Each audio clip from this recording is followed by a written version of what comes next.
Good morning, all of you. Building planning and drawing in the class on എടുക്കാൻ already 2 ക്ലാസ്സുകൾ നിങ്ങൾക്ക് ഞാൻ എടുത്തു തന്നു കഴിഞ്ഞു. പക്ഷേ ഒരുപാട് പേർക്ക് അന്ന് അറ്റൻഡ് ചെയ്യാൻ പറ്റിയില്ല. നെറ്റിന്റെ കംപ്ലൈന്റ് ഉള്ളതുകൊണ്ട് ഒരുപാട് പേർക്ക് അന്ന് ക്ലാസ് അറ്റൻഡ് ചെയ്യാൻ പറ്റിയില്ല. അതുകൊണ്ട് ഞാൻ വീണ്ടും അത് എടുത്തു തരാൻ ഉദ്ദേശിക്കുന്നത്. കുറച്ച് പേര് ഒരു അസൈൻമെന്റ് തന്നിരുന്നു. കുറച്ച് പേര് സബ്മിറ്റ് ചെയ്ത് കഴിഞ്ഞു. എങ്കിലും ഒരുപാട് പേർക്ക് അത് ക്ലാസ് കേൾക്കാൻ പറ്റാത്തതുകൊണ്ട് വീണ്ടും നമുക്ക് ക്ലാസ് ഒന്ന് റിപ്പീറ്റ് ചെയ്യാം. ബിൽഡിംഗ് പ്ലാനിങ് ആൻഡ് ഡ്രോയിങ്ങിന്റെ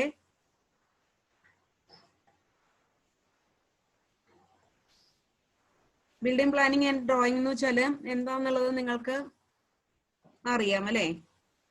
ഗ്രാഫിക്സിന്റെ ക്ലാസ് നമ്മൾ ഓൾറെഡി കേട്ട് കഴിഞ്ഞതാണ്. ഗ്രാഫിക്സ് പഠിച്ചു കഴിഞ്ഞതാണ്. അപ്പൊ അതില് എന്തൊക്കെ കാര്യങ്ങളാണ് പഠിച്ചത്? മെയിനായിട്ടും എങ്ങനെയാണ് ഡ്രോയിങ്സ് വരയ്ക്കുക എന്നുള്ളതിനെ പറ്റിയൊക്കെ നമുക്കറിയാം. സെക്ഷൻസ്, വ്യൂസ്, ഡിഫറെന്റ് വ്യൂസ്, ഇതൊക്കെ നമുക്ക് വരയ്ക്കാൻ അറിയാം അല്ലേ? ഇതില് ആദ്യം തന്നെ നമുക്ക് അതിന്റെ സിലബസ് ഒന്ന് ഡിസ്കസ് ചെയ്യാം. Building planning and drawing 30-14 course code. 3 credit ഉള്ള സബ്ജക്റ്റ് ആണ്. ആസ് എ സിവിൽ എഞ്ചിനീയർ, ഒരു സിവിൽ എഞ്ചിനീയർ എന്നുള്ള നിലയ്ക്ക് നമുക്ക് വളരെ ഇമ്പോർട്ടന്റ് ആയിട്ടുള്ള ഒരു ടോപ്പിക് ആണ് ബിൽഡിംഗ് പ്ലാനിങ് ആൻഡ് ഡ്രോയിങ്. ഒരു കോഴ്സ് പാസ്സാവാത്ത ഒരു കുട്ടിക്ക് പോലും നന്നായിട്ട് പ്ലാൻ വരച്ചു കൊടുക്കാൻ അറിയാമെന്നുണ്ടെങ്കിൽ അവന് ഒരു ജോലി കിട്ടാനായിട്ട് വലിയ ബുദ്ധിമുട്ടില്ലാത്ത സബ്ജക്റ്റ് ആണ് ബിൽഡിംഗ് പ്ലാനിങ് ആൻഡ് ഡ്രോയിങ്. അപ്പൊ അതിൽ വരുന്നത് മെയിനായിട്ട് ഫസ്റ്റ് 4 മോഡ്യൂൾസ് ആണ്. First module building components, second module building planning and drawing, third module building drawing and fourth module service plan and culverts. ഇങ്ങനെ 4 മോഡ്യൂൾസ് ആണ് ഈ ഒരു സബ്ജക്റ്റിൽ വരുന്നത്. ഇനി അതിന് റെഫർ ചെയ്യേണ്ട ടെക്സ്റ്റ് ബുക്സ്, അതിന് ഇത് യൂട്യൂബ് സിറ്ററിന്റെ ക്ലാസ്സുകൾ, സിറ്ററിന്റെ ക്ലാസ് നിങ്ങൾ കേട്ടിട്ടുണ്ടാവും. യൂട്യൂബ് ലിങ്ക് അയച്ചു തന്നിരുന്നു. അപ്പൊ ആ ക്ലാസ്സിനെ ബേസ് ചെയ്തിട്ട് തന്നെയാണ് ഞാൻ ഈ ടോപ്പിക് എടുക്കുന്നത്. അപ്പൊ ഇതില് മെയിൻ ആയിട്ട് റെഫർ ചെയ്യേണ്ട books, text books doctor Achuthan, doctor Balagopal and TS Prabhu, building planning and drawing. Spade പബ്ലിഷേഴ്സിന്റെ building planning and drawing, doctor Balagopal and TS പ്രഭുവിന്റെ ബിൽഡിംഗ് പ്ലാനിങ് ആൻഡ് ഡ്രോയിങ് എന്നുള്ള ഒരു ബുക്കാണ് മെയിൻ ആയിട്ടും ഇതിന്റെ ഒരു റെഫറൻസ് ബുക്ക് എന്ന് പറയുന്നത്. പിന്നെ അത് കൂടാതെ Kerala municipal building rules, Kerala panchayat building rules, national building code. ഈ ഒരു ബിൽഡിംഗ് പണിയണം എന്നുണ്ടെങ്കിൽ കുറച്ച് റൂൾസ് നമ്മൾ ഒബേ ചെയ്യേണ്ടതായിട്ടുണ്ട്. അപ്പൊ ഈ KMBR, Kerala municipal building rules, അതുപോലെ തന്നെ KPBR, Kerala panchayat building rules. അതായത് അത് ഒരു ബിൽഡിംഗ് പണിയുന്നത് പഞ്ചായത്ത് ഏരിയയിലാണോ അല്ലെങ്കിൽ മുനിസിപ്പാലിറ്റി ഏരിയയിലാണോ എന്നതിനെ ബേസ് ചെയ്തിട്ടാണ് KPBR ആണോ അതോ KMBR ആണോ റെഫർ ചെയ്യുന്നതെന്നുള്ളത് നിശ്ചയിക്കേണ്ടത്. അതുപോലെ തന്നെ നാഷണൽ ബിൽഡിംഗ് കോഡ് NBC. അപ്പൊ ഈ ബുക്ക് റൂൾസ് ഒബേ ചെയ്തിട്ട് വേണം ബിൽഡിംഗ് നമുക്ക് ഡിസൈൻ ചെയ്യാനായിട്ട്. അതിന്റെ ഡ്രോയിങ്സ് വരയ്ക്കാൻ എല്ലാം ഈ റൂൾസ് ഒബേ ചെയ്തുകൊണ്ട് വേണം. അപ്പം മെയിൻ ആയിട്ടുള്ള text book doctor Balagopal and TS പ്രഭു. അത് സീനിയേഴ്സിന്റെ കയ്യിൽ ആ ബുക്ക് ഉണ്ടാവും. അപ്പോൾ ഈ കൊറോണ കാലത്ത് കടയിൽ പോയി വാങ്ങണം എന്നൊന്നും പറയുന്നില്ല. പക്ഷെ ആ ബുക്ക് റെഫർ ചെയ്ത് കഴിഞ്ഞാൽ ആ ബുക്ക് നിങ്ങൾക്ക് സംഘടിപ്പിക്കാൻ പറ്റുവാണെങ്കിൽ അത് വളരെ നല്ലതാണ്. കാരണം നെക്സ്റ്റ് ഇയറിലും നിങ്ങൾക്ക് വളരെ ഉപകാരപ്പെടുന്ന ഒരു ബുക്കാണ് ഡോക്ടർ ബാലഗോപാൽ ആൻഡ് TS പ്രഭുവിന്റെ ബുക്ക്. അതുപോലെ തന്നെ ഈ റൂൾസ്, ബിൽഡിംഗ് റൂൾസ് നിങ്ങൾക്ക് നെക്സ്റ്റ് ഇയറിൽ പ്രൊജക്ട് ചെയ്യാനായിട്ട് ഈ ബുക്സ് എല്ലാം ആവശ്യമായിട്ട് വരും. KPBR and KMBR, national building code, NBC എല്ലാം. Then course outcome. On completion of the course, student will be able to ഈ കോഴ്സ്, ഈ ഒരു സബ്ജക്റ്റ് പഠിച്ചു കഴിഞ്ഞാൽ ഇത്രയും കാര്യങ്ങൾ നിങ്ങൾക്ക് ചെയ്യാനായിട്ടുള്ള എബിലിറ്റി ഉണ്ടാവണം. First, identify the main components of of A building. ഒരു ബിൽഡിങ്ങിന്റെ മെയിൻ ആയിട്ടുള്ള കമ്പോണൻസ് ഏതൊക്കെയാണെന്നുള്ളത് അത് ഓൾറെഡി നിങ്ങൾ CMEയിൽ പഠിച്ചു കഴിഞ്ഞു കാണും. ബിൽഡിങ്ങിന്റെ കമ്പോണൻസ് ഏതൊക്കെയാണെന്നുള്ളത് അറിയാനായിട്ടുള്ള കഴിവുണ്ടാവണം. അതുപോലെ തന്നെ explain planning requirements. Then prepare detailed drawings of residential building from line sketches and specifications. Prepare detailed drawings of public buildings from line sketches and specifications. അതായത് ഒരു റെസിഡൻഷ്യൽ ബിൽഡിങ്ങിന്റെ ഒരു പബ്ലിക് ബിൽഡിങ്ങിന്റെ detailed drawings from line sketches and specifications. അതായത് ഒരു line സ്കെച്ചും സ്പെസിഫിക്കേഷനും കണ്ടു കഴിഞ്ഞാൽ അതിൽ നിന്ന് ഡീറ്റെയിൽഡ് ആയിട്ടുള്ള ഡ്രോയിങ്സ് ഏതിന്റെ എല്ലാം റെസിഡൻഷ്യൽ ബിൽഡിംഗ് ആൻഡ് പബ്ലിക് ബിൽഡിങ്സിന്റെ ഡീറ്റെയിൽഡ് ഡ്രോയിങ്സ് പ്രിപ്പയർ ചെയ്യാനായിട്ടുള്ള കഴിവ് നമുക്ക് ലഭിച്ചിരിക്കും. And last prepare service plan of residential and public buildings. അതായത് പ്ലംബിംഗ് ആൻഡ് ഇലക്ട്രിക്കൽ ഫിറ്റിംഗ്സിന്റെ ഡ്രോയിങ്സ് കാണിച്ചുകൊണ്ടുള്ള service plan of residential and public buildings. ഇത്രയും കാര്യങ്ങൾ നമുക്ക് ഈ ഒരു കോഴ്സ് കംപ്ലീറ്റ് ആവുമ്പോൾ ഇത്രയും കാര്യങ്ങൾ ചെയ്യാനായിട്ട് സാധിക്കണം. ദെൻ ബിൽഡിംഗ് ഡ്രോയിങ് ആൻഡ് പ്ലാനിങ്ങിലെ ക്വസ്റ്റ്യൻ പേപ്പർ പാറ്റേൺ. ഇതില് എക്സാമിനേഷനൊക്കെ ക്വസ്റ്റ്യൻസ് എങ്ങനെയാണ് വരുന്നത് എന്നുള്ളതിനെ പറ്റി പറയാം. അതിനു മുമ്പായിട്ട് നമുക്ക് അതിലെ ഒരു ക്വസ്റ്റ്യൻ പേപ്പർ നമുക്ക് എടുത്തു നോക്കാം. മോഡൽ ക്വസ്റ്റ്യൻ പേപ്പർ ആണ്. ഇതില് നോട്ട്സ് തന്നിട്ടുള്ളത് 1 ക്വസ്റ്റ്യൻ നമ്പർ 2 ഈസ് കമ്പൽസറി. 2ല് missing data can be suitably assumed. അതായത് ക്വസ്റ്റ്യൻ നമ്പർ 2 കമ്പൽസറി ആയിട്ടും നമ്മൾ ആൻസർ ചെയ്തിരിക്കണം. മിസ്സിംഗ് ഡാറ്റാസ് എന്തെങ്കിലും ഉണ്ടെങ്കിൽ എല്ലാ ഡയമെൻഷനും എല്ലാ കാര്യങ്ങളും തന്നോളണമെന്നില്ല. അപ്പൊ ഏതെങ്കിലും ചെറിയ കാര്യങ്ങൾ ക്വസ്റ്റ്യനിൽ വിട്ടുപോയിട്ടുണ്ടെങ്കിൽ നമുക്ക് suitably assumed. And 3 A2 size drawing sheet to be supplied. അപ്പോൾ A2 സൈസ് ഡ്രോയിങ് ഷീറ്റ് നമുക്ക് തന്നിരിക്കും. ദെൻ ഇതില്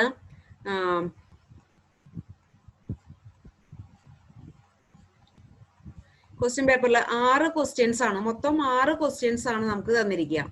അതില് ഫസ്റ്റ് ക്വസ്റ്റ്യൻ പാർട്ട് എയില് ഫസ്റ്റ് ക്വസ്റ്റ്യനില് 10 ക്വസ്റ്റ്യൻസ് ആണ് തന്നിരിക്കുക. 1.5 മാർക്കിന്റെ 10 questions. Answer the following questions in 1 or 2 sentences. ഈ 10 ക്വസ്റ്റ്യനും 1-2 സെന്റൻസിലാണ് എക്സ്പ്ലെയിൻ ചെയ്യേണ്ടത്, ആൻസർ ചെയ്യേണ്ടത്. Each question carries 1.5 mark. 1.5 mark ഓരോ ക്വസ്റ്റ്യന്റെ ആൻസറിനും 1.5 മാർക്ക് വെച്ചിട്ടാണ് ഡിസ്ട്രിബ്യൂട്ട് ചെയ്തിട്ടുള്ളത്. അപ്പൊ അങ്ങനെ 10 ക്വസ്റ്റ്യൻ, ആ 10 ക്വസ്റ്റ്യന് 15 മാർക്ക്.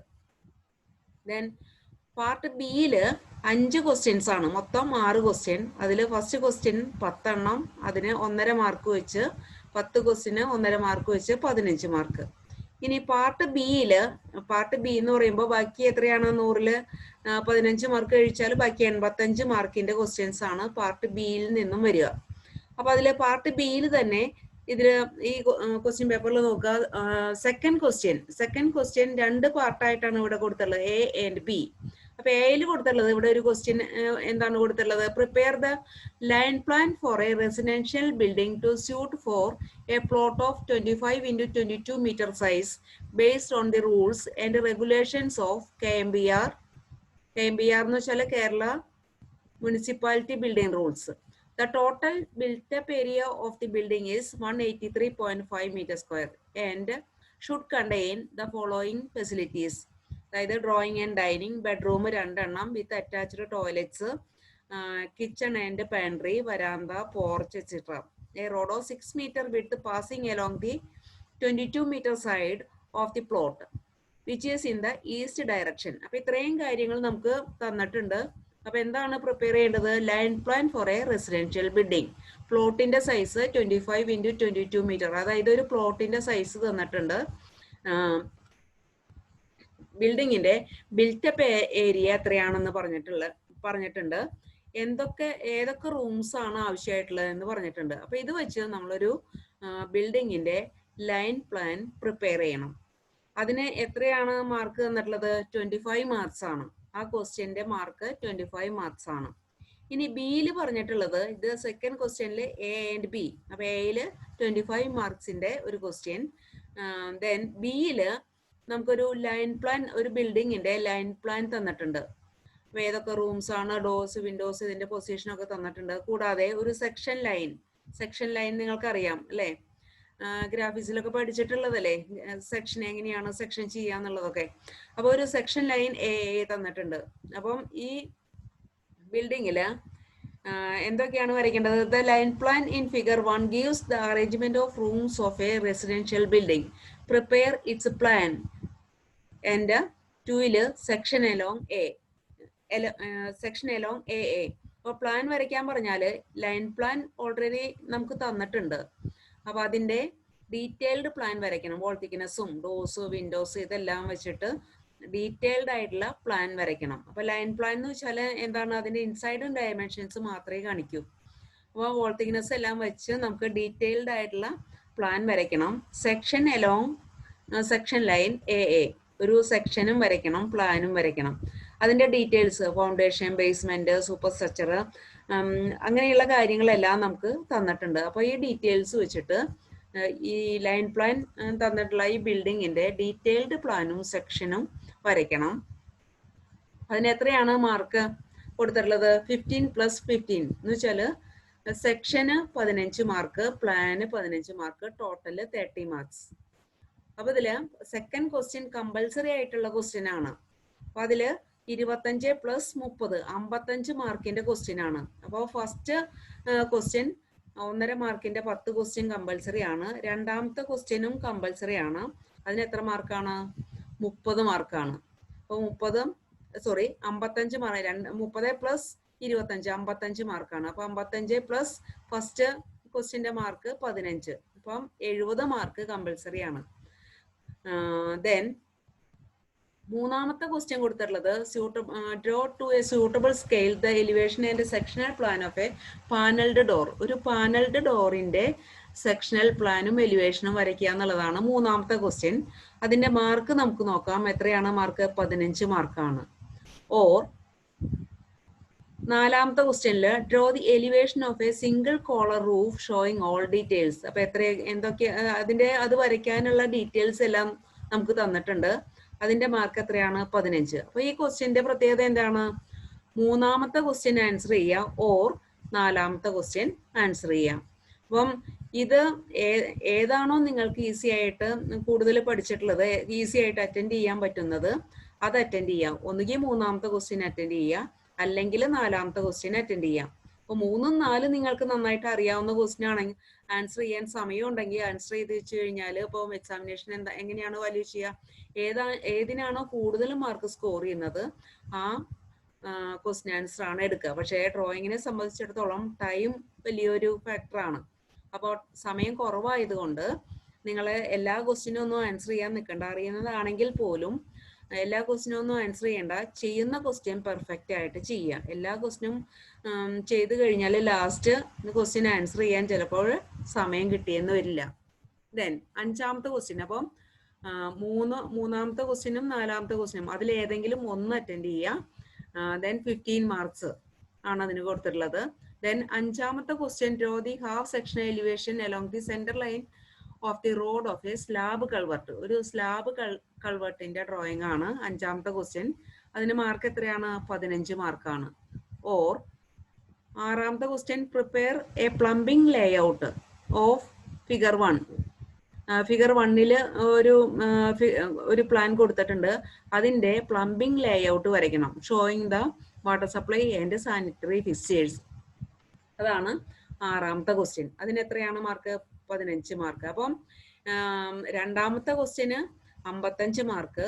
3, 4, 5, 6. അപ്പൊ ആ 4 ക്വസ്റ്റ്യനും 15 മാർക്ക് വീതമാണ്. പക്ഷേ 2 കഴിഞ്ഞാല് പിന്നെ എത്ര ക്വസ്റ്റ്യൻ ആൻസർ ചെയ്യണം? 15 മാർക്കിന്റെ 2 ക്വസ്റ്റ്യൻ ആൻസർ ചെയ്താൽ മതി.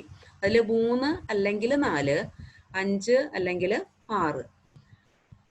അപ്പം ടോട്ടൽ മാർക്സ് എത്രയാണ്? ഫസ്റ്റ് ക്വസ്റ്റ്യന്റെ 15 മാർക്ക്, സെക്കൻഡ് ക്വസ്റ്റ്യന് 55 മാർക്ക്, 3 അല്ലെങ്കിൽ നാലാമത്തെ ക്വസ്റ്റ്യൻ ആൻസർ ചെയ്യുക, അതിന് 15 മാർക്ക്, 5 അല്ലെങ്കിൽ ആറാമത്തെ ക്വസ്റ്റ്യൻ ആൻസർ ചെയ്യുക, അതിന് 15 മാർക്ക്. Total 100 mark. ഇനി ഈ ക്വസ്റ്റ്യൻ ഏത് മോഡ്യൂൾ വൈസ് എങ്ങനെയാണ് ചോദിച്ചിരിക്കണേന്ന് നോക്കാം. അപ്പൊ അതില് ഫസ്റ്റ് ക്വസ്റ്റ്യനില് ഈ 10 ക്വസ്റ്റ്യൻസ് തന്നിട്ടുണ്ട് അല്ലെ, 1.5 മാർക്കിന്റെ 10 ക്വസ്റ്റ്യൻസ്. അത് എല്ലാ യൂണിറ്റിൽ നിന്നും 4 യൂണിറ്റിൽ നിന്നും ഈക്വൽ ആയിട്ടായിരിക്കും ഡിസ്ട്രിബ്യൂട്ട് ചെയ്തിരിക്കാം. അപ്പൊ ആ 4 യൂണിറ്റിൽ നിന്നുള്ള ക്വസ്റ്റ്യൻസ് ഈ എ പാർട്ടില് വരാം. ദെൻ രണ്ടാമത്തെ ക്വസ്റ്റ്യൻ എന്താണ്? Prepare the line plan of A residential building. അതിന്റെ പ്ലാനും സെക്ഷനും വരയ്ക്കാനാണ്. പിന്നെ സോറി ഇതിലെ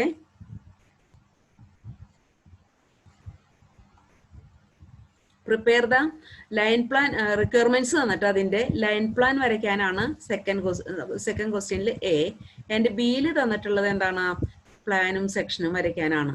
അപ്പൊ ഈ രണ്ട് ക്വസ്റ്റ്യനും സെക്കൻഡ് ആൻഡ് തേർഡ് യൂണിറ്റിൽ വരുന്ന പോർഷൻസ് ആണ്. അപ്പോൾ സെക്കൻഡ് ആൻഡ് തേർഡ് യൂണിറ്റിൽ നിന്നാണ് ഈ 55 മാർക്കിന്റെ ക്വസ്റ്റ്യൻസ് മിക്കവാറും ക്വസ്റ്റ്യൻ പേപ്പറിൽ വരാനായിട്ടുള്ള സാധ്യത, സെക്കൻഡ് ആൻഡ് തേർഡ് യൂണിറ്റിൽ നിന്ന്.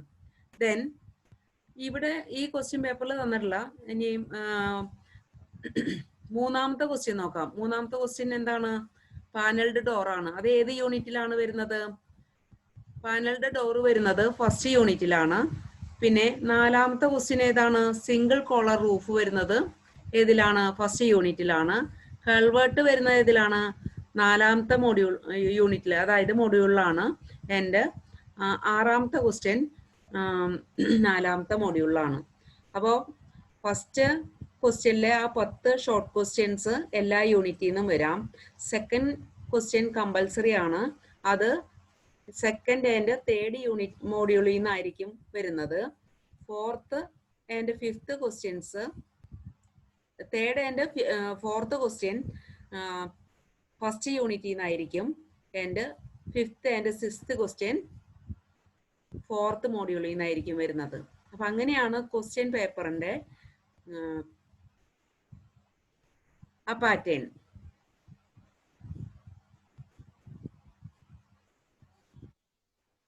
ക്വസ്റ്റ്യൻ പേപ്പർ പാറ്റേൺ നമ്മൾ കണ്ടു. പാർട്ട് എയില് the question number of questions, mark, maximum mark, each ക്വസ്റ്റ്യന്റെ മാർക്ക്, മാക്സിമം മാർക്സ്. അപ്പൊ പാർട്ട് എയില് question number 1, number of questions 10. ഫസ്റ്റില് 10 ക്വസ്റ്റ്യൻസ് ആണ് വരുന്നത്. അതിൽ ഓരോ ക്വസ്റ്റ്യനും 1.5 മാർക്ക് വെച്ച് 10 question 15 mark, maximum mark 15 mark. ഇനി രണ്ടാമത്തെ ഈ ഓറഞ്ച് കളറിൽ ഇട്ടിരിക്കുന്നത് അത് കമ്പൽസറി ക്വസ്റ്റ്യൻ ആയതുകൊണ്ടാണ്. അപ്പൊ രണ്ടാമത്തെ യൂണിറ്റിൽ രണ്ടാമത്തെ ക്വസ്റ്റ്യൻ കമ്പൽസറി ആണ്. അതില് number of questions A and B എന്ന് പറഞ്ഞു കൊടുത്തിട്ടുണ്ടല്ലോ, 2 ക്വസ്റ്റ്യൻ.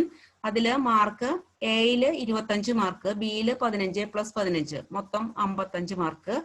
ഇനി മൂന്നാമത്തെ ക്വസ്റ്റ്യൻ 15 മാർക്കിന്റെ, നാലാമത്തെ ക്വസ്റ്റ്യൻ 15 മാർക്കിന്റെ. അത് രണ്ടും ഫസ്റ്റ് യൂണിറ്റിൽ നിന്നാണ് വന്നിരിക്കുന്നത്. അപ്പൊ 3 അല്ലെങ്കിൽ 4, അത് അതിൽ ഏതെങ്കിലും ഒന്ന് അറ്റൻഡ് ചെയ്യുക, 15 മാർക്ക്. ദെൻ 5 or 6 ഓരോ ക്വസ്റ്റ്യൻസ് 15 മാർക്കിന്റെ വീതം. അതിൽ ഏതെങ്കിലും ഒരെണ്ണം ആൻസർ ചെയ്യുക, അപ്പൊ 15 mark total. First question 15 mark, second ക്വസ്റ്റ്യന് 55 marks, third or fourth 15 marks, 5 or 6 15 marks, total 100 mark. Okay, next സ്ലൈഡിലേക്ക് പോവാം.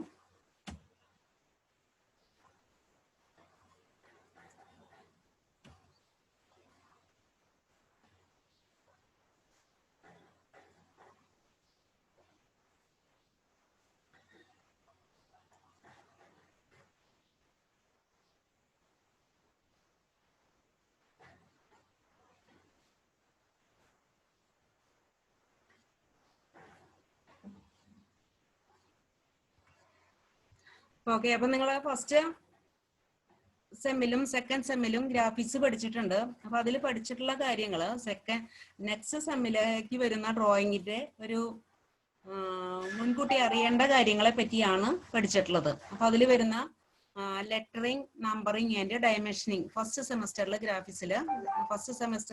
ഗ്രാഫിക്സിൽ നിങ്ങൾ ലെറ്ററിങ്, നമ്പറിങ് ആൻഡ് ഡയമെൻഷനിങ് പഠിച്ചിട്ടുണ്ട്.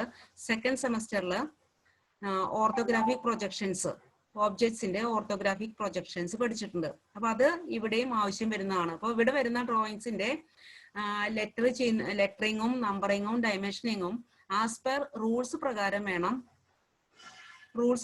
വേണം ചെയ്യാനായിട്ട്. അതിനാണ് ഗ്രാഫിക്സിൽ ഇതെല്ലാം പഠിച്ചത്. അതുപോലെ തന്നെ ഓർത്തോഗ്രാഫിക് പ്രൊജക്ഷൻസ് എങ്ങനെയാണ് വരയ്ക്കുക, front view, top view, side view, അല്ലെങ്കിൽ പ്ലാൻ, സെക്ഷൻ ആൻഡ് എലിവേഷൻ, ഇതെല്ലാം വരയ്ക്കുന്നത് എങ്ങനെയാണെന്നുള്ളത് നിങ്ങൾക്ക് ഓൾറെഡി സെക്കൻഡ് സെമ്മില് ഗ്രാഫിക്സിൽ പഠിച്ചു കഴിഞ്ഞു. അപ്പൊ ആ റൂൾസ് പ്രകാരമാണ് നമ്മളിവിടെ ഡ്രോയിങ്സ് വരയ്ക്കേണ്ടത്. ആ ഡ്രോയിങ് ഷീറ്റിന്റെ സൈസ് നമുക്കറിയാം. ദെൻ അത് ഫോൾഡ് ചെയ്യുന്നത് എങ്ങനെയാണെന്നറിയാം. ഡിഫറെന്റ് ടൈപ്സ് ഓഫ് ലൈൻസ് നമ്മൾ പഠിച്ചു കഴിഞ്ഞു. അതിന്റെ യൂസസ് പഠിച്ചു. Principles of dimensioning, lettering styles, layout of drawing sheet and title block, principles of orthographic projections, ഇതെല്ലാം നമുക്ക് ഈ ഡ്രോയിങ്സിലും ആവശ്യമായിട്ട് വരുന്നതാണ്. പിന്നെ ഡ്രോയിങ്ങിന്റെ requirements: drawing should be clear, simple and clean, should agree with the actual measurement. Actual measurementഉം ഡ്രോയിങ്ങിലെ മെഷർമെന്റും തമ്മിൽ agree ചെയ്യണം. അത് തമ്മിൽ ഒരു കമ്പാരിസൺ ഉണ്ടായിരിക്കണം. അത് സ്യൂട്ടബിൾ ആയിട്ടുള്ള സ്കെയിൽ എടുത്തിട്ട് വേണം വരയ്ക്കാൻ. തോന്നിയ പോലെ വരയ്ക്കാൻ പറ്റില്ല. Exact information should be provided in order to carry out the work at site. Then only minimum notes to support the drawings. Sufficient space should be provided between the views. Sufficient ആയിട്ടുള്ള space provide ചെയ്യണം. അതായത് ഒരു ബിൽഡിങ്ങിന്റെ drawing വരയ്ക്കുകയാണെങ്കിൽ plan, section, elevation, അത് എവിടെയൊക്കെയാ എങ്ങനെയൊക്കെയാ വരയ്ക്കാന്നുള്ളത്, അതിന്റെ ആ space എവിടെയൊക്കെയാന്നുള്ളത് നമ്മൾ ഓൾറെഡി ഗ്രാഫിക്സിൽ പഠിച്ചു കഴിഞ്ഞതാണ്. അപ്പം അതുപോലെ തന്നെ അതിനിടയ്ക്ക് അതായത് പ്ലാനും എലിവേഷനും അല്ലെങ്കിൽ എലിവേഷനും സെക്ഷനും ഇടയ്ക്ക് കുറച്ച് സ്പേസ് കീപ്പ് ചെയ്യണം. ഇതെല്ലാം നമുക്ക് ഓൾറെഡി അറിയാവുന്ന കാര്യങ്ങളാണ്. എന്നിരുന്നാലും ഒന്നുകൂടെ ഓർമ്മിപ്പിക്കുന്നേ ഉള്ളൂ. ദെൻ ഫസ്റ്റ് മോഡ്യൂളില് നമുക്ക് മെയിൻ ആയിട്ട് വരുന്നത് understand main components of A building. Conventional signs of building material. First conventional signs of building materials already നമ്മൾ പഠിച്ചു കഴിഞ്ഞതാണ്. കുറച്ചു പേർക്ക് അറിയാം, കുറച്ചുപേര് അസൈൻമെന്റ് വെച്ച് കഴിഞ്ഞതാണ്. എങ്കിലും ഒന്നുകൂടെ ഞാൻ എടുത്തു തരികയാണ്. ദെൻ അപ്പം നമുക്ക് ഫസ്റ്റ് യൂണിറ്റിൽ വരുന്ന ഇതൊക്കെയാണ്: conventional signs of building materials, footings, door, window, stair, roof. ഇത്രയും കാര്യങ്ങളാണ് ഫസ്റ്റ് മോഡ്യൂളിൽ നമുക്ക് പഠിക്കാനുള്ളത്. Conventional signs of building materials, footing, door, window, stair and roof. Then building components ഏതൊക്കെയാണെന്നുള്ളത് നമുക്കറിയാം, എങ്കിലും ഒന്നുകൂടെ പറയുന്നേ ഉള്ളൂ. ഒരു ബിൽഡിങ്ങിന്റെ ഒരു സെക്ഷൻ ആണ് ഇവിടെ കൊടുത്തിട്ടുള്ളത്. ആ ബിൽഡിങ്ങിന്റെ ഒരു RCC ബിൽഡിങ്ങിന്റെ നമുക്കുള്ള ബിൽഡിംഗ് RCC ആവാം, ടൈൽഡ് റൂഫ് ആവാം, സ്ലോപ്ഡ് റൂഫ് ആവാം. ദെൻ ഒരു RCC ബിൽഡിങ്ങിന്റെ സെക്ഷൻ ആണ് ഇവിടെ കൊടുത്തിട്ടുള്ളത്, ഈ ഫിഗറിൽ കൊടുത്തിട്ടുള്ളത്.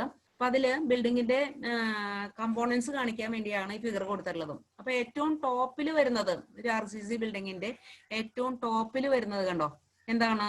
സ്ലാബാണ്. ഈ സ്ലാബിനെ ഏറ്റവും ടോപ്പിൽ കൊടുക്കുന്ന സ്ലാബിനെയാണ് റൂഫിംഗ് സ്ലാബ് എന്ന് പറയാം. അപ്പൊ ഇത് റൂഫിംഗ് സ്ലാബ്. ഈ റൂഫിംഗ് സ്ലാബ് എന്തുകൊണ്ടായിരിക്കും കൺസ്ട്രക്ട് ചെയ്യാം? അതിന്റെ മെറ്റീരിയൽ എന്തായിരിക്കും? RCC ആയിരിക്കും.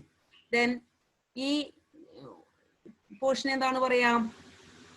ഇതിനെല്ലാം എന്താണ് പറയാ? വോൾസ്, അതായത് ചുമര്, വോൾസ് ഉണ്ടായിരിക്കും. അതുപോലെ തന്നെ ഇത് ഫ്ലോസ് ആണ്, ഇന്റർമീഡിയറ്റ് ഫ്ലോസ് ആണ് കാണുന്നത്. അപ്പൊ ഇതൊരു 2 സ്റ്റോറി ബിൽഡിംഗ് ആണ്. അപ്പൊ 2 സ്റ്റോറി ബിൽഡിംഗ് ആകുമ്പോൾ ഇത് റൂഫ് സ്ലാബ് ആയിട്ട് വരും, ഇത് ഫ്ലോർ സ്ലാബ് ആയിട്ട് വരും. ഫ്ലോർ സ്ലാബ് എന്ത് മെറ്റീരിയൽ ആണ് യൂസ് ചെയ്യുന്നത്? RCC ആണ്. ഇതില് doors, Windows, door, window, ventilator, അതുപോലെ തന്നെ സൺഷെയ്ഡ്, ലിൻഡല്. ദെൻ ഇത് ഫ്ലോറിന്റെ ലെവലിലാണ് ഇവിടെ വരുന്നത്. ഫ്ലോർ എപ്പോഴും ഇത് ഗ്രൗണ്ട് ആണ് കാണിച്ചിട്ടുള്ളത്, ഗ്രൗണ്ട് ലെവലാണ്. ഇത് എർത്താണ്, ഇതിന് താഴേക്ക് എർത്താണ് കാണിച്ചിട്ടുള്ളത്, മണ്ണാണ് കാണിച്ചിട്ടുള്ളത്. ഇതാണ് ഗ്രൗണ്ടിന്റെ ലെവല്. ആ ഗ്രൗണ്ടിന്റെ ലെവലില് ഇതാണ് ബിൽഡിങ്ങിന്റെ ഫ്ലോർ ലെവല്. അപ്പം ഗ്രൗണ്ട് ലെവലിനേക്കാളും കുറച്ച് മുകളിലായിരിക്കും ഫ്ലോർ വരിക. കുറച്ച് ഉയരത്തിലായിരിക്കും നമ്മൾ എപ്പോഴും ഫ്ലോർ ലെവൽ എപ്പോഴും ഗ്രൗണ്ട് ലെവലിൽ നിന്ന് കുറച്ച് ഉയരത്തിൽ വരാവുന്ന വിധത്തിലായിരിക്കും മിക്കവാറും ബിൽഡിങ്സ് കൺസ്ട്രക്ട് ചെയ്യാം. അപ്പം ഇതിനിടയ്ക്കുള്ള ഒരു മെമ്പറാണ് പ്ലിന്ത് എന്ന് പറയാം. പ്ലിന്ത് അതായത് ബേസ്മെന്റ്, തറ കെട്ടുക എന്നൊക്കെ പറയുന്നുണ്ടല്ലോ. അപ്പൊ ആ ബേസ്മെന്റിലേക്കാണ് ഇപ്പം ഇവിടുന്ന് ഈ ലോഡിന്റെ ഡിസ്ട്രിബ്യൂഷൻ വരുന്നത്. ശ്രദ്ധിക്കാം, ഈ റൂഫ് സ്ലാബിൽ നിന്ന് നേരെ ലോഡ് എങ്ങോട്ടാണ് വരിക? ഈ വോളിലേക്കാണ് വരിക. വോളാണ് ലോഡ് ബെയറിംഗ് മെമ്പർ ആയിട്ട് യൂസ് ചെയ്തിട്ടുള്ളത്. വോളാണെങ്കിൽ ഈ വോളിലേക്കാണ് ലോഡ് വരിക. അവിടെ നിന്ന് നേരെ വന്ന് ഇവിടുത്തെ ഈ സ്ലാബിന്റെ ലോഡും ഈ വോളിലേക്ക് വരും. ഈ വോളിൽ നിന്ന് നേരെ വരുന്നത് ഇവിടെ ബേസ്മെന്റിലേക്കാണ്. പ്ലിന്ത് അല്ലെങ്കിൽ ബേസ്മെന്റിലേക്കാണ്. ബേസ്മെന്റിൽ നിന്ന് നേരെ പോകുന്നത് അതിന്റെ താഴെയായിട്ട് ഈ ലോഡിനെ എങ്ങോട്ട് ഡിസ്ട്രിബ്യൂട്ട് ചെയ്യണം? സോയിലിലേക്ക് ഡിസ്ട്രിബ്യൂട്ട് ചെയ്യണം, മണ്ണിലേക്ക് ഡിസ്ട്രിബ്യൂട്ട് ചെയ്യണം. സഫീഷ്യന്റ് ഡെപ്തിലുള്ള മണ്ണിലേക്ക് ഡിസ്ട്രിബ്യൂട്ട് ചെയ്യണം. ആ മണ്ണ് ജസ്റ്റ് ഇതിന്റെ താഴേക്ക് കൊടുത്താൽ പോരാ. ഈ ടോപ്പിലുള്ള സോയിലിന് ലോഡ് ബെയറിംഗ് കപ്പാസിറ്റി കുറവായിരിക്കും. അതുകൊണ്ട് കുറച്ച് ഡെപ്തിലേക്ക് സഫീഷ്യന്റ് ആയിട്ടുള്ള ലോഡ് ബെയറിംഗ് കപ്പാസിറ്റി ഉള്ള സോയില് എവിടെയാണോ കിട്ടുന്നത് ആ ഡെപ്ത് വരെ ഫൗണ്ടേഷൻ എത്തിക്കണം. അപ്പം ഈ ഫൗണ്ടേഷൻ എന്ന് പറഞ്ഞാല് ഈ ബിൽഡിങ്ങിൽ നിന്ന് വരുന്ന ലോഡിനെ സോയിലിലേക്ക് ഡിസ്ട്രിബ്യൂട്ട് ചെയ്യാൻ വേണ്ടി എർത്ത് ലെവലിന് താഴെ കൺസ്ട്രക്ട് ചെയ്യുന്ന സ്ട്രക്ചേഴ്സിനെയാണ് ഫൗണ്ടേഷൻ എന്ന് പറയാം. ഇത് ഫൗണ്ടേഷൻ ആണ് കാണിച്ചിട്ടുള്ളത്. അപ്പൊ ഇതിന്റെ ഇടയ്ക്കുള്ള പോർഷൻ മണ്ണാണ്, സോയിലാണ്. അതുപോലെ ഇതിന് മുകളിൽ പ്ലിന്ത് ഉണ്ടായിരിക്കും, ബേസ്മെന്റ് ഉണ്ടായിരിക്കും. ബേസ്മെന്റ് എന്ന് വെച്ചാൽ എവിടെയൊക്കെ വോൾ ഉണ്ടോ അതിന് മേലെ ബേസ്മെന്റ് ഉണ്ടായിരിക്കും. ബേസ്മെന്റ് ഈ വോള് വന്ന് റെസ്റ്റ് ചെയ്യുന്നത് ആ ബേസ്മെന്റിലായിരിക്കും. അതായത് വോളിൽ നിന്നുള്ള ലോഡ് നേരെ ബേസ്മെന്റിലേക്കായിരിക്കും വരിക. ബേസ്മെന്റിൽ നിന്ന് ഫൗണ്ടേഷനിലേക്ക് വരും. അതിനിടയ്ക്ക് സോയിലാണ്. ഇതിൽ കാണിച്ചതിൽ കുറച്ച് കറക്ഷൻ ഉണ്ട്. ഇതിൽ ഇടയ്ക്ക് ആ ബേസ്മെന്റിന് ഇടയ്ക്ക് സോയിലാണ് വരിക. അതായത് നമ്മൾ തറ കെട്ടിക്കഴിഞ്ഞാൽ ബിൽഡിംഗ് കൺസ്ട്രക്ട് ചെയ്യുന്ന നമ്മൾ കണ്ടിട്ടുണ്ടായിരിക്കും അല്ലെ. അപ്പം തറ കെട്ടിക്കഴിഞ്ഞാൽ അതിനിടയ്ക്കുള്ള സ്പേസ്, തറ കെട്ടുകയെന്ന് വെച്ചാൽ എവിടെയാണ്? അതായത് പ്ലിന്ത് ആ തറ കെട്ടുന്നത് വോൾ എവിടെയാണോ ആ വോളിന്റെ താഴെയാണ് ബേസ്മെന്റ് ആവശ്യം. ഒരു ബിൽഡിങ്ങിന്റെ കൺസ്ട്രക്ഷൻ ഒക്കെ നിങ്ങൾ കണ്ടു കാണും. അപ്പൊ ആദ്യം എങ്ങനെയാണ് കൺസ്ട്രക്ട് ചെയ്യുക? ആദ്യം ഫൗണ്ടേഷൻ എപ്പോഴും താഴെ ഗ്രൗണ്ട് ലെവലിന് താഴെയാണ്, മണ്ണിലാണ് വരിക. അപ്പം എത്ര സൈസിലാണോ നമുക്ക് ഫൗണ്ടേഷൻ കൺസ്ട്രക്ട് ചെയ്യേണ്ടത്, അപ്പൊ അതിന് കറസ്പോണ്ടിങ് ആയിട്ട് മണ്ണ് എക്സ്കവേറ്റ് ചെയ്ത് കളഞ്ഞിട്ട് അതിലാണ് ഫൗണ്ടേഷൻ കൺസ്ട്രക്ട് ചെയ്യുക. ഇനി ഗ്രൗണ്ടിൽ എത്തിക്കഴിഞ്ഞാൽ അതിന് മേലേക്ക് കുറച്ച് ഒരു ഹൈറ്റിലൊരു വോള് കൺസ്ട്രക്ട് ചെയ്യും. അതിനെയാണ് നമ്മൾ ബേസ്മെന്റ് എന്ന് പറയുക. അതായത് വീടിന്റെ ഒക്കെ തറ എന്ന് പറയല്ലേ, ബിൽഡിങ്ങിന്റെ ബേസ്മെന്റ്. അപ്പൊ ആ ബേസ്മെന്റ് പണിയുന്നത് എവിടെയാണ്? വോളിന്റെ താഴെയാണ് ബേസ്മെന്റ് പണിയുക. അപ്പൊ ആ വോളിന് ഇടയ്ക്കുള്ള പോർഷൻ, അതായത് ബേസ്മെന്റിന് ഇടയ്ക്കുള്ള പോർഷനിൽ നമ്മള് എർത്ത് ഇട്ട് ഫില്ല് ചെയ്യും. എർത്ത് അല്ലെങ്കിൽ സാൻഡ് ഫില്ല് ചെയ്യും. അതിന് മേലെയാണ്, അതായത് ആ ബേസ്മെന്റ് ടോപ്പ് ലെവലിലാണ് ഫ്ലോറിങ് ചെയ്യുക. അപ്പൊ ആ ഫ്ലോറിങ് ചെയ്യണമെങ്കിൽ ഏറ്റവും ടോപ്പില് ഫ്ലോർ കവറിങ് മെറ്റീരിയൽ, അതായത് ഇപ്പൊ മിക്കവാറും യൂസ് ചെയ്യുന്നത് ടൈലാണ്. അതിന് താഴെ അതിനൊരു ആ ഫ്ലോർ കവറിങ് മെറ്റീരിയലിന് ഒരു ഫൗണ്ടേഷൻ കൊടുക്കണം. അതായത് ഫൗണ്ടേഷൻ കോൺക്രീറ്റ് കൊടുക്കണം. അതിന് താഴെ ഉള്ള സ്പേസ് ഒന്നുകിൽ സാൻഡ് ഫില്ലിങ് അല്ലെങ്കിൽ എർത്ത് വെള്ളമൊക്കെ ഒഴിച്ച് നന്നായിട്ട് കൺസോൾഡേറ്റ് ചെയ്ത് വേണം അത് ചെയ്യാനായിട്ട്. അതായത് എർത്ത് ഫില്ലിംഗ് ആണ് അല്ലെങ്കിൽ സാൻഡ് ഫില്ലിംഗ് ആണ്. ഇതാണ് മെയിൻ ആയിട്ടുള്ള ഒരു ബിൽഡിങ്ങിന്റെ കമ്പോണൻസ്. നെക്സ്റ്റ് ബിൽഡിംഗ് കമ്പോണൻസിനെ നമുക്ക് മെയിൻ ആയിട്ടും building substructure and super structure എന്ന് ക്ലാസിഫൈ ചെയ്യാം. അതായത് ഈ ഗ്രൗണ്ട് ലെവലിന് താഴെയുള്ള സ്ട്രക്ചേഴ്സ് സബ്സ്ട്രക്ചർ, അതായത് മെയിൻ ആയിട്ട് എന്താണ് വരുന്നത്? ഫൗണ്ടേഷന് സബ്സ്ട്രക്ചർ. ഗ്രൗണ്ട് ലെവലിന് താഴെയുള്ള പോർഷൻ സബ്സ്ട്രക്ചർ. ഗ്രൗണ്ട് ലെവലിന് മുകളിലുള്ള പോർഷൻ എന്താണ്? Super structure. അപ്പൊ ഗ്രൗണ്ട് ലെവലിന് താഴെയുള്ള സ്ട്രക്ചർ എന്ന് വെച്ചാൽ മെയിൻ ആയിട്ട് വരുന്നത് ഫൗണ്ടേഷൻ ആണ്. ഗ്രൗണ്ട് ലെവലിന് മുകളിലുള്ള പോർഷൻ എന്ന് വെച്ചാൽ എന്തൊക്കെ വരും? ബേസ്മെന്റ് വരും, വോള് വരും, കോളംസ് ഉണ്ടെങ്കിൽ കോളംസ് വരും, അതുപോലെ തന്നെ റൂഫിംഗ് വരും. അങ്ങനെ ഗ്രൗണ്ട് ലെവലിന് മേലെയുള്ള കമ്പോണൻസ് എന്തൊക്കെയാണോ അത് എന്തിലാണ് വരുന്നത്? സൂപ്പർ സ്ട്രക്ചറിലാണ്. ദെൻ ഒരു ബിൽഡിങ്ങിന്റെ ഒരു വോളിക്കൂടെയുള്ള ഒരു സെക്ഷൻ ആണ് ഇവിടെ കൊടുത്തിട്ടുള്ളത്. അതായത് ഈ ഫിഗറിൽ നമ്മൾ ഒരു പോർഷൻ എടുക്കുകയാണെങ്കിൽ ഇതിന്റെ ഒരു വോള് കട്ട് ചെയ്യുമ്പോൾ ആ വോള് അതിന്റെ മേലെയായിട്ട് റൂഫ് സ്ലാബ്, ഈ വോളിന്റെ താഴെയായിട്ട് ബേസ്മെന്റ്, അതിന് താഴെ ഫൗണ്ടേഷൻ കാണാം അല്ലെ. സെക്ഷൻസ് നിങ്ങൾ ഗ്രാഫിക്സിൽ ഓൾറെഡി സെക്ഷൻസ് പഠിച്ചിട്ടുള്ളതാണ്, അതുകൊണ്ട് അറിയാം അല്ലെ. അപ്പൊ ഒരു വോളിൽ കൂടെയുള്ള ഒരു ബിൽഡിങ്ങിന്റെ ഒരു സെക്ഷൻ ആണ് ഇവിടെ കൊടുത്തിട്ടുള്ളത്. അപ്പൊ അതിലെ ബിൽഡിങ്ങിന്റെ കമ്പോണൻസ് കാണിക്കാൻ വേണ്ടിയാണ് ആ സെക്ഷൻ കൊടുത്തിട്ടുള്ളത്. അപ്പൊ ഇതില് ഒരു സിംഗിൾ സ്റ്റോറി ബിൽഡിങ്ങിന്റെ സെക്ഷൻ ആണ് കൊടുത്തിട്ടുള്ളത്. അപ്പൊ അതിൽ ഏറ്റവും ടോപ്പിലായിട്ട് എന്താണ് വരിക? ഏറ്റവും ടോപ്പില് വരുന്നത് പാരപ്പറ്റ് വോളാണ്. അതായത് ആദ്യം ഫസ്റ്റ് ഇവിടെ ഒരു PCC ഫുട്ടിങ്, PCC എന്ന് വെച്ചാൽ പ്ലെയിൻ സിമെന്റ് കോൺക്രീറ്റ് കൊണ്ടുള്ള ഒരു ഫുട്ടിങ് കൊടുത്തിട്ടുണ്ട്. ഈ ഗ്രൗണ്ട് ലെവലിന് താഴെയുള്ള പോർഷൻ ഫൗണ്ടേഷൻ ആണ്. ഫൗണ്ടേഷനിൽ മെയിൻ ആയിട്ടും ഇതൊരു 2 സ്റ്റെപ്പായിട്ടാണ് ഫൗണ്ടേഷൻ കൊടുത്തിട്ടുള്ളത്. അതിന് താഴെ ഒരു PCC ഫുട്ടിങ് കൊടുത്തിട്ടുണ്ട്. അപ്പം ഇത് ഫൗണ്ടേഷൻ, ഇതിന് താഴെ ഫൗണ്ടേഷൻ. അപ്പം ആദ്യം തന്നെ ഇത് കൺസ്ട്രക്ട് ചെയ്യണമെങ്കിൽ ഇത്ര വിട്ടില് ഇവിടെ നിന്ന് ഇങ്ങോട്ടുള്ള ഇത്രയും ഡെപ്തില് എർത്ത് എക്സ്കവേറ്റ് ചെയ്ത് കഴിഞ്ഞതിന് ശേഷം ഈ PCC ഫുട്ടിങ് കൺസ്ട്രക്ട് ചെയ്യും. അതിന് മുകളില് ഈ വിട്ടിലും ഇത്ര ഹൈറ്റിലും ഒരു ഫൗണ്ടേഷൻ ഫസ്റ്റ് സ്റ്റെപ്പ് കൺസ്ട്രക്ട് ചെയ്യും. അതിന് മേലേക്ക് കുറച്ച് വിട്ട് കുറവാണ്, ഈ പോർഷൻ കൺസ്ട്രക്ട് ചെയ്യും. അപ്പോഴേക്കും എന്തായി? ഗ്രൗണ്ട് ലെവലായി. ഗ്രൗണ്ട് ലെവലിൽ നിന്ന് കുറച്ചുകൊണ്ട് വിട്ട് കുറവില് ബേസ്മെന്റ് കൺസ്ട്രക്ട് ചെയ്യും. എത്ര ഉയർത്തിയാണോ നമുക്ക് ഈ ഫ്ലോറിംഗ് വേണ്ടത് അതിനനുസരിച്ച് പ്ലിന്തിന്റെ ഹൈറ്റ് കൊടുക്കും. ദെൻ അത് കഴിഞ്ഞാൽ ഒരു ഡോറ് വരുന്ന പോർഷനിൽ കൂടെയുള്ള ഒരു സെക്ഷനാണ് കാണിച്ചിട്ടുള്ളത്. അതായത് നിങ്ങൾ ഒന്ന് ഒബ്സർവ് ചെയ്യാം. ഇപ്പൊ നിങ്ങൾ വീടിന്റെ ആ ഡോർ ഇരിക്കുന്ന പോർഷനിൽ ഒരു വോള് കട്ട് ചെയ്യുകയാണെങ്കിൽ എങ്ങനെയാണ് വരിക എന്നുള്ളതൊന്ന് ഒബ്സർവ് ചെയ്യാം. അപ്പൊ ഇതില് ഒരു ഡോറിൽ കൂടെയുള്ള ഒരു സെക്ഷനാണ് കൊടുത്തിട്ടുള്ളത്. അപ്പൊ ഡോറിൽ കൂടെ സെക്ഷൻ ചെയ്ത് കഴിഞ്ഞാൽ ഈ ഔട്ടർ ലൈൻസ് വോളിന്റെ ലൈനാണ്. ഒന്ന് നോക്കുക, നിങ്ങൾ വീടുകളിലൊക്കെ ഒന്ന് നോക്കുക. പിന്നെ ഇത് ഡോറിന്റെ ഫ്രെയിം ആണ് കൊടുത്തിട്ടുള്ളത്. വീടിന്റെ ഫ്രെയിം എന്ന് വെച്ചാൽ വോളിന്റെ അത്രയും വിഡ്ത്ത് ഉണ്ടായിരിക്കില്ലല്ലോ. സാധാരണ ഒരു 10 സെന്റിമീറ്റർ വിഡ്ത്ത് ഒക്കെയാണ് ഫ്രെയിമിന് പ്രൊവൈഡ് ചെയ്യുക. ടോപ്പിലൊരു ഫ്രെയിം ഉണ്ടായിരിക്കും ഡോറിന്. ആ ഫ്രെയിം കട്ട് ചെയ്യുന്നതാണ് ഈ ടോപ്പിൽ കൊടുത്തിട്ടുള്ളത്. അതിന് മേലെയായിട്ട് എന്തായിരിക്കും? ലിൻഡൽ കൊടുക്കണം. അതായത് ഇതിന് മേലെ വോൾ ഉണ്ട് അല്ലെ, ബ്രിക്ക് മേസൺറി അല്ലെങ്കിൽ സ്റ്റോൺ മേസൺറി കൊണ്ട് വോള് കൺസ്ട്രക്ട് ചെയ്യും. അപ്പൊ ഈ വോളിന്റെ ലോഡ് നേരെ ഈ ഫ്രെയിമിൽ വന്നിരിക്കാതിരിക്കാൻ വേണ്ടിയിട്ട് ഇവിടെ ഒരു ബീം പോലെയുള്ള ഒരു മെമ്പർ പ്രൊവൈഡ് ചെയ്യുക. അതിനെയാണ് നമ്മൾ ലിൻഡൽ എന്ന് പറയാം. ഒരു RCCയുടെ ബീം, അതിനെയാണ് ലിൻഡൽ എന്ന് പറയാം. അതിനോട് കണക്റ്റഡ് ആയിട്ടാണ് ഇവിടെ സൺഷെയ്ഡ്, ഈ പോർഷനെ സൺഷെയ്ഡ് എന്ന് പറയും. ദെൻ അപ്പൊ ഇവിടെ ലിൻഡൽ പ്രൊവൈഡ് ചെയ്തിട്ടുണ്ട്. ലിൻഡൽ സാധാരണ കോൺക്രീറ്റ് കൊണ്ടാണ് ഇപ്പൊ കോമൺ ആയിട്ട് പ്രൊവൈഡ് ചെയ്യുന്നത്. ദെൻ അതിന് മേലെ വോളുണ്ട്. വോള് മേസൺറി ആവാം, മേസൺറി എന്ന് വെച്ചാൽ ബ്രിക്ക് മേസൺറി ആവാം, സ്റ്റോൺ മേസൺറി ആവാം, ലാട്രൈറ്റ് ആവാം. ഇപ്പം ഹോളോ ബ്ലോക്സോ അല്ലെങ്കിൽ സിമെന്റ് ബ്ലോക്സ് ഒക്കെ ഉപയോഗിച്ച് കൺസ്ട്രക്ട് ഏത് മെറ്റീരിയൽ വേണമെങ്കിലും ആവാം. അതിന് മേലെയായിട്ട് ഒരു RCC ബിൽഡിങ്ങിന്റെ സെക്ഷനാണ് കൊടുത്തിട്ടുള്ളത്. RCCയുടെ ഒരു സ്ലാബ്.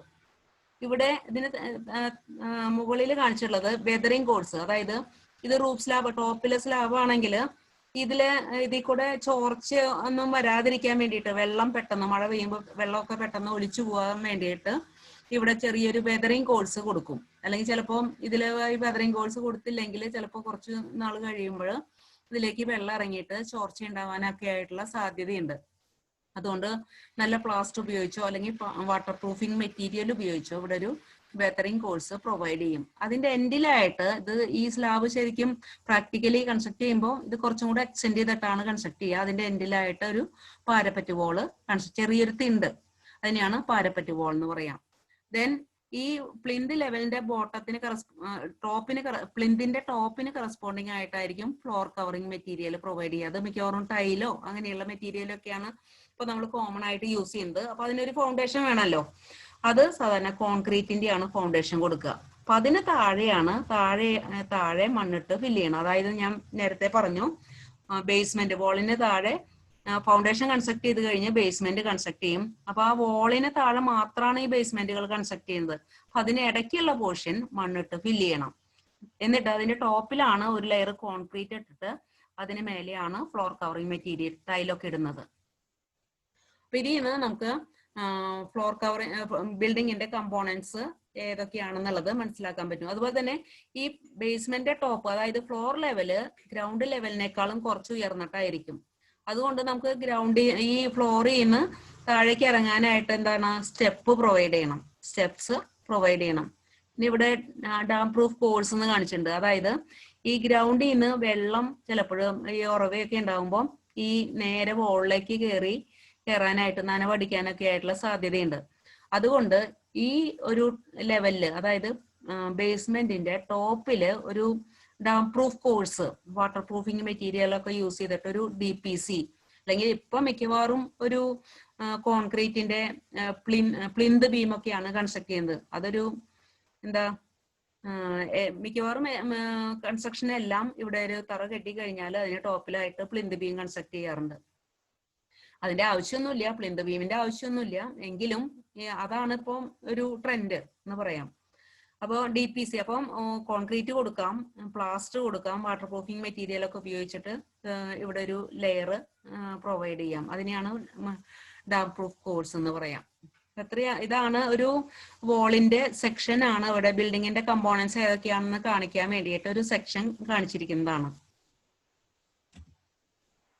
നെക്സ്റ്റ് നമുക്കിനി മെയിൻ ആയിട്ട് വരുന്നത് ഫസ്റ്റ് എന്താണ്, conventional signs of building materials ആണ് അല്ലെ.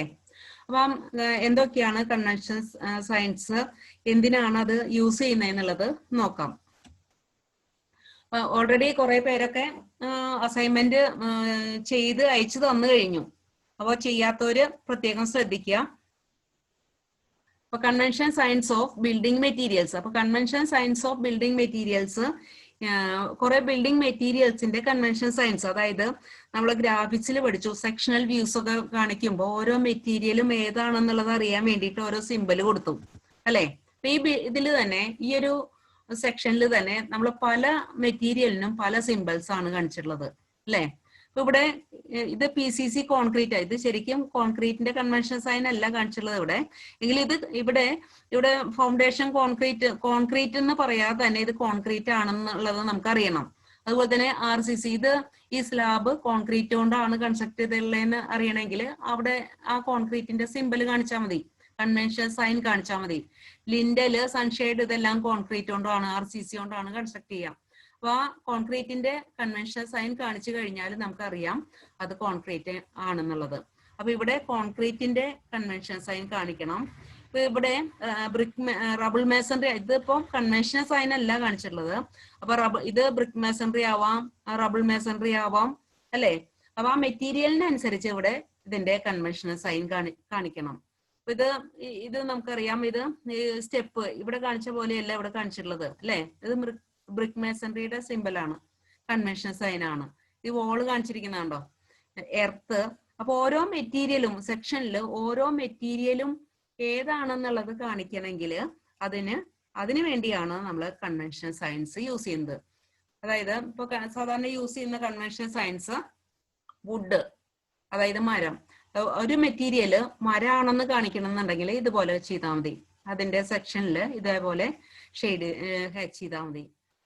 നെക്സ്റ്റ് ബ്രിക്ക് ആണെങ്കിൽ കണ്ടോ, ബ്രിക്കിന് യൂസ് ചെയ്യുന്ന കൺവെൻഷൻ സൈൻ ആണ്. നേരത്തെ ഫിഗറിൽ ബ്രിക്കിന് യൂസ് ചെയ്തിരിക്കുന്നുണ്ടോ, ഇവിടെ ബ്രിക്ക് ആണെന്നുള്ളത് കാണിക്കാൻ വേണ്ടിയിട്ട് കണ്ടോ ഈ കൺവെൻഷൻ സൈൻ ആണ് യൂസ് ചെയ്തിട്ടുള്ളത്. അപ്പൊ ഇത് ഇവിടെ ബ്രിക്ക് മേസൺറിന്ന് എഴുതിയില്ലെങ്കിൽ തന്നെയും നമുക്കിത് കാണുമ്പോൾ അറിയാം അത് ബ്രിക്ക് ആണെന്നുള്ളത്.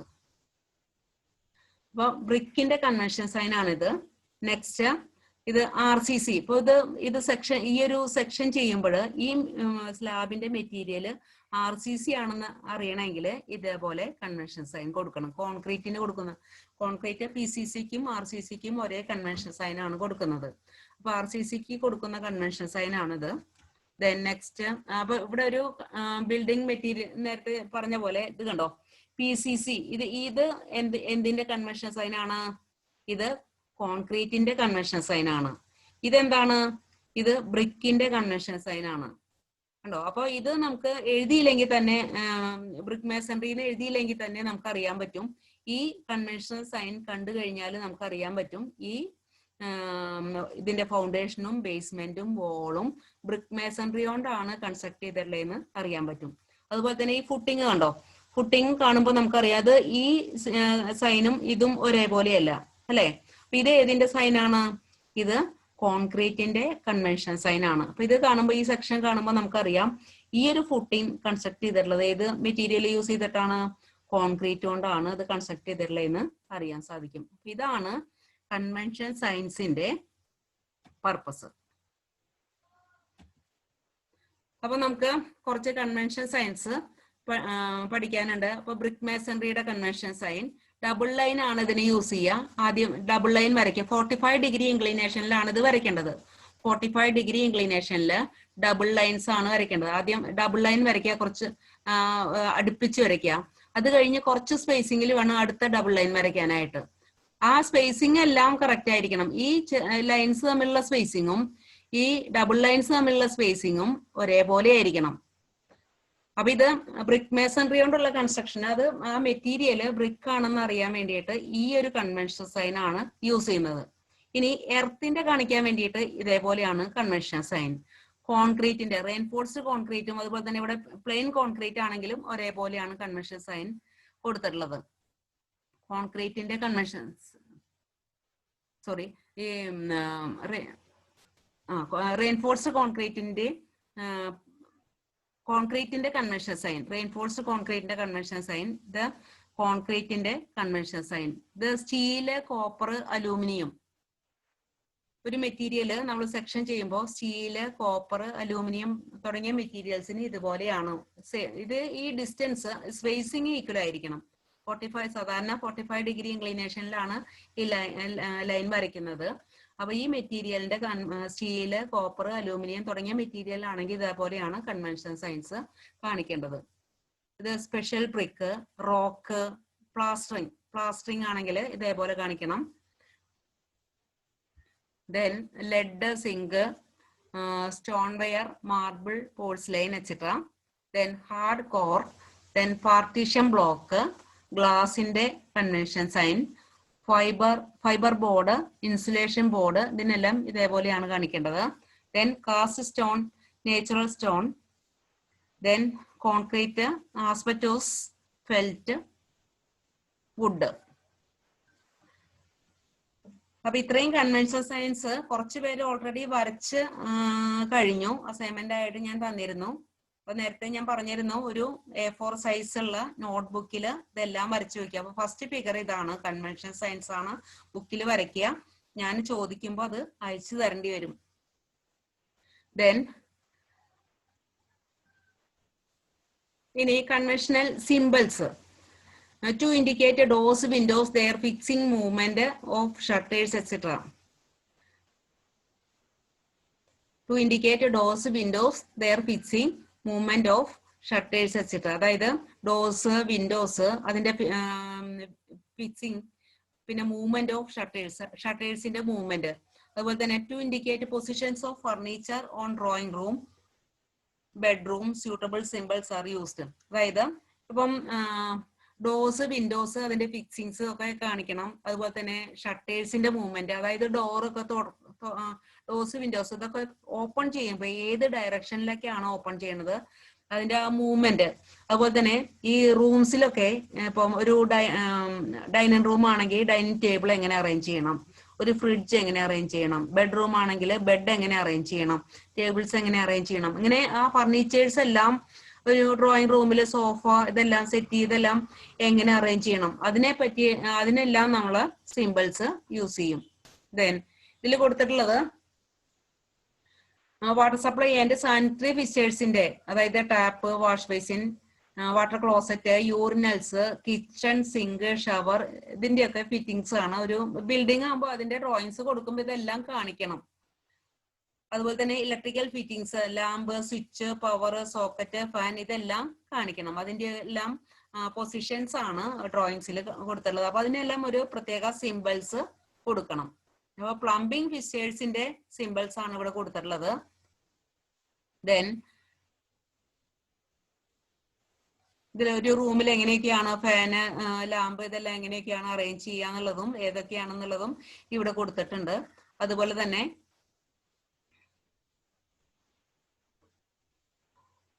ഇതിനെല്ലാം ഏതൊക്കെ സിമ്പിൾസ് ആണ് യൂസ് ചെയ്യണെന്നുള്ളത് ഈ ഒരു ഫിഗറിൽ കൊടുത്തിട്ടുണ്ട്. അത്രയും കാര്യങ്ങളാണ് നമുക്ക് ഇന്നത്തെ ക്ലാസ്സിൽ ഒന്ന് പഠിക്കാനുള്ളത്. ഓൾറെഡി ഫുട്ടിങ് വരെ കംപ്ലീറ്റ് ചെയ്തതാണ്. എങ്കിലും ഇത്രയും കാര്യങ്ങൾ കേൾക്കാത്തവര് ഇത്രയും കാര്യങ്ങൾ കേട്ടവര് ഒന്നുകൂടെ കേൾക്കുക. ഇതിൽ കുറച്ച് കാര്യങ്ങളൊന്നും ഞാൻ നേരത്തെ ക്ലാസ്സിൽ പറഞ്ഞിരുന്നില്ല. അപ്പൊ പിന്നെ കേൾക്കാത്തവര് ആ കൺവെൻഷൻ സയൻസിന്റെ ഫിഗറും കൂടെ ബുക്ക് എന്ന് വെച്ചാൽ പുതിയ ബുക്ക് വാങ്ങാനായിട്ട് ബുദ്ധിമുട്ടാണെങ്കിൽ നിങ്ങൾ പഴയ ബുക്കിൽ പേജസ് ഉണ്ടാവുമല്ലോ, ഫസ്റ്റ് ഇയർ ഗ്രാഫിക്സ് വരച്ചതിലൊക്കെ പേജസ് ഉണ്ടെന്നാണ് പറഞ്ഞിട്ടുള്ളത്. അപ്പം ആ ബുക്ക് എടുത്തിട്ട് അതിന്റെയൊക്കെ പേജസ് കളക്ട് ചെയ്തിട്ട് അതിൽ വരച്ചു വെക്കുക. അപ്പൊ ഞാൻ എപ്പോഴാണോ സബ്മിറ്റ് ചെയ്യാൻ പറയുന്നത് അപ്പൊ സബ്മിറ്റ് ചെയ്യേണ്ടി വരും. Thank you.